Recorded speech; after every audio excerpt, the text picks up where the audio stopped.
nostre municipi és el més petit i és el que comença totes les activitats de Carnaval i és el que les acaba, amb una programació de 8 dies.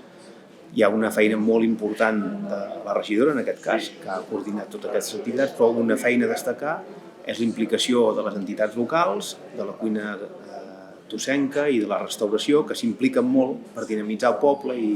fer com una mica d'antesala del que serà la Setmana Santa i dinamitzar tot el municipi. Qualsevol col·laboració sempre és bona i ben rebuda, i aquesta, que ja hem constatat que funciona i funciona molt bé, l'hauríem de poder repetir en altres àmbits de la nostra vida. Afortunadament,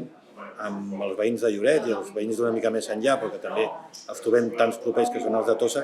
tenim moltes coses a fer de manera conjunta. Aquesta és una oportunitat per,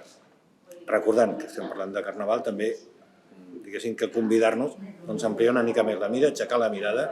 i fer coses de manera conjunta. Organitzar una comparsa o una carrossa no es fan 2 ni 3 setmanes, és una preparació molt llarga i després de 2 anys aturats per la pandèmia s'ha de posar en valor aquest sobreesforç que estan fent les colles per poder tenir un carnaval en condicions com és el de la Costa del Sud. Per tant,